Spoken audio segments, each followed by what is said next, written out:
Notre Seigneur Tabaraka wa Ta'ala ne jure que parce qu'il y a de grands et d'importants dans le Saint-Coran. Et si notre Seigneur a juré à plusieurs reprises par ce qui a une relation avec le temps et par le temps lui-même, c'est que le temps est quelque chose d'extrêmement important dans la vie, je ne dirais pas simplement du croyant, du musulman, mais de tout être humain. Allah Tabaraka wa Ta'ala a dit « Wadduha » par le jour montant. Et il jure par le jour montant. Il jure par la nuit quand elle enveloppe tout. Ainsi que par le jour qui éclaircit. Allah Tabaraka wa Ta'ala jure par le temps. Par le temps. Certes, l'être humain court à sa perte, sauf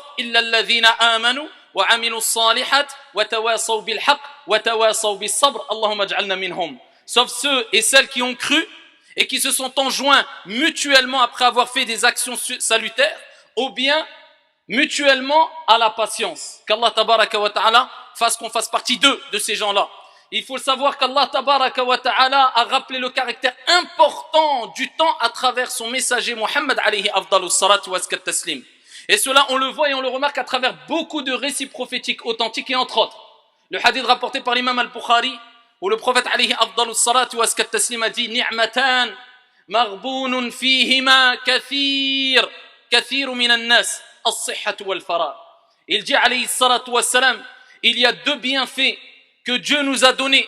Et ce hadith-là n'est pas un hadith ici quantitatif mais qualitatif. Ici c'est pour nous rappeler que c'est deux bienfaits importants et ça ne veut pas dire que Dieu nous a accompli que de deux bienfaits. Pourquoi pas? Alors que Dieu dit dans le Saint-Coran wa in ta'uddu ni'matallah la tuhsuha. Tellement que Dieu nous a donné de nombreux bienfaits, il dit, et si tu essaies de compter les bienfaits de ton Seigneur, tu ne pourras, c'est impossible, tellement que Dieu nous a comblés de bienfaits. Tu ne pourras les dénombrer. Mais parmi ces bienfaits, et parmi les plus grands bienfaits, les plus importants pour l'être humain, eh bien il y a ces deux bienfaits, la santé et le temps libre. Et le prophète alayhi salatu wa salam nous dit, Marbounun fihima kathiru minan nas. La traduction du sens veut dire ici que la personne se fait souvent duper, se fait souvent avoir. La personne ne prend pas conscience comme il se doit de ces deux bienfaits quand il les a. Mais il se rend compte de ces bienfaits que lorsqu'il les perd. Et voilà pourquoi il est dit dans une expression mathal, la ya'rifu qadra ni'ma illa man faqadaha. Nul ne connaîtra le bienfait vraiment d'une chose que Dieu lui a donnée, d'un bienfait que Dieu lui a donné. La valeur de ce bienfait-là, que celui qui perdra ce bienfait. Quand tu perds ce bienfait, tu te rends compte et tu te dis, mais souvent il est trop tard. Pourquoi je n'ai pas profité quand j'avais du temps? Pourquoi je n'ai pas profité quand j'avais une bonne santé? Voilà pourquoi le prophète dit deux bienfaits que Dieu a donnés et dont les gens se font beaucoup avoir ou duper ou ne prennent pas vraiment conscience de ces deux bienfaits, la santé et le temps libre. Il faut savoir, mes chers frères et sœurs, que celui qui a compris l'importance du temps arrivera, incha'Allah ta'ala, à gérer son temps. Cela le poussera à gérer son temps. Et celui qui arrivera à gérer son temps, cela lui permettra de vivre mieux. Et celui qui vivra mieux, cela lui permettra de goûter au quoi? As-sa'ada, au bonheur. Donc on remarque que le bonheur est lié à la gérance du temps et à la bonne gérance du temps est lié au temps tout simplement si tu veux. Celui qui gère bien son temps vivra bien. Celui qui vit bien sera heureux. Celui qui sera heureux aura tout gagné. Et on cherche tous à être heureux, le bonheur. Et tu ne pourras jamais être heureux si tu ne gères pas bien ton temps. Et on le voit autour de nous. Celles et ceux qui n'arrivent pas à gérer bien leur temps sont souvent des gens stressés, angoissés. Pourquoi il est stressé? Parce que toutes les choses où tout va trop vite pour lui, il n'arrive pas à s'organiser. Comment voulez-vous qu'il soit heureux? Contrairement à celui qui gère son temps, c'est quelqu'un d'apaisé, quelqu'un de serein. Il sait à quel moment il doit faire ceci et à quel moment il doit faire cela. Il a organisé sa journée parce qu'il sait que le temps c'est important et si tu t'occupes pas du temps, le temps va s'occuper de toi. Jusqu'à ce qu'Allah enverra l'ange de la mort pour ôter ton âme et peut-être ça sera trop tard. Et voilà ce que vont regretter les gens, ou du moins une partie des gens, le moment où Dieu ôtera leur âme, ordonnera à l'ange de la mort d'ôter leur âme, eh bien c'est le temps qu'ils ont perdu dans des choses qui ne leur étaient profitables ni dans la vie d'ici-bas et ni dans l'au-delà. À titre d'exemple, le verset coranique qu'on répète assez souvent, quand la personne dira « Rabbi rji'un la'alli a'malu salihan fima tarak » « Oh mon Seigneur, laisse-moi un répit, un temps, remets-moi sur terre, afin que je puisse accomplir des actions dans ce que j'ai délaissé. Pourquoi il a délaissé ses actions, ses œuvres salutaires? Parce qu'il était préoccupé à autre chose, tout simplement, ni plus ni moins. Donc ici, on voit que le fait d'avoir perdu son temps, eh bien, sera une source de regret. Yawma la yanfa'un nadam. Le jour où les regrets ne profiteront en rien du tout, ça sera trop tard.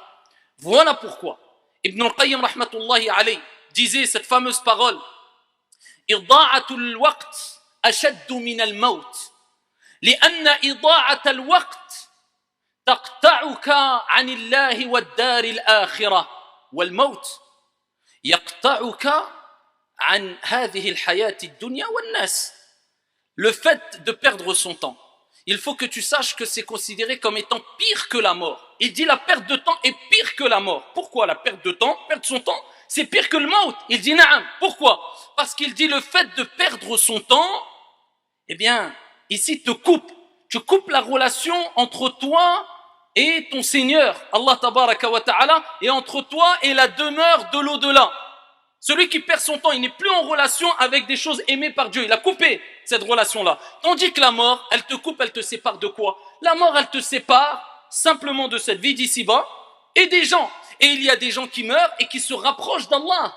Donc pour nous musulmans, pour nous croyants, le fait de mourir, ce n'est pas la fin. Parce qu'en toi réside an-nafs, l'âme. Et là, l'âme est éternelle. Donc quelque part, en toi, il y a une part d'éternité, ya Abdallah. Voilà pourquoi le musulman, quand il entend que quelqu'un décède dans sa famille, il est, alhamdoulilah, mutma'in quelque part, apaisé. Parce qu'il sait qu'il va le retrouver. Parce que ton corps meurt, mais ton âme, elle quitte ton corps. Elle reste éternelle jusqu'à la fin des temps. Et au-delà de la fin des temps, éternelle. En espérant qu'elle soit au paradis. Voilà pourquoi nous disons que quelqu'un qui meurt, ce n'est pas la fin, il n'a pas coupé la relation avec Dieu. Au contraire, il se rapproche sûrement de Dieu s'il était pieux. Donc voilà pourquoi il dit la perte de temps est pire que le maut. Quelqu'un qui perd son temps s'éloigne de Dieu. Quelqu'un qui meurt, il s'est éloigné de la vie d'ici-bas et des gens. Peut-être qu'il se rapproche de Dieu. Al-Hassan al-Basri, rahimahullah ta'ala, il disait: Ya ibn Adam, ô toi fils d'Adam, innama anta ayyam, tu n'es que des jours. Toi, tu n'es que des jours. Tu as un délai bien déterminé. Le temps passe, les secondes, les minutes, les heures. Tu te rapproches de projets, incha'Allah. Mais ce qui est sûr, c'est que tu te rapproches d'une fin qui est inéluctable, al-maut, la mort. Il dit, tu n'es que des jours. Kullama dhahaba yawm, dhahaba ba'duk. À chaque fois qu'un jour passe, eh bien, il y a une partie de toi qui part. Que tu le veuilles ou non. Une journée passe, il y a une partie de toi qui est partie. Une heure est passée, une partie de toi est partie. Et c'est le même tarif pour tout le monde. Que tu sois jeune ou vieux, riche ou pauvre, en bonne santé ou malade. Peu importe. Une journée passe, il y a une partie de toi qui s'en va. Quand tu le sais, cela, et tu prends vraiment conscience, comment peux-tu perdre ton temps en délaissant les choses essentielles? Et je ne dis pas, attention, que pour ton au-delà. Car Dieu t'a dit de vivre et de profiter des choses d'ici-bas. Tant que cela ne te fait pas oublier la demeure de l'au-delà. Alors il y a une différence entre une personne qui se dit je prends du bon temps de temps en temps et le reste du temps je suis en activité pour ma vie d'ici-bas et pour mon au-delà, etc. Et avec une personne qui dit non, la plupart de mon temps je me repose et je suis en vacances et de temps en temps je me préoccupe de mon au-delà avant tout et ensuite de ma vie d'ici-bas. Une différence. Ici prendre du bon temps c'est demander, mais cela doit être comme du sel dans un plat. C'est ce qui va donner le goût. Et c'est ce qui va te permettre de ne pas jeter le plat parce que tu as mis trop de sel. Ça ne va pas devenir immangeable. Non, tu vas apprécier la vie. Et tu vas apprécier les actes d'adoration. Voilà pourquoi il est important de retenir deux choses. Si tu veux apprendre à gérer ton temps, la première des choses, ya Abdallah, ne surcharge pas ton âme. Et la deuxième des choses, ne sois pas trop paresseux. Il faut savoir que notre âme qui est en nous doit être éduquée. Et pour l'éduquer, il faut allier ces deux choses. Ne pas la rendre paresseuse, parce que l'âme, à la base, elle incite au mal.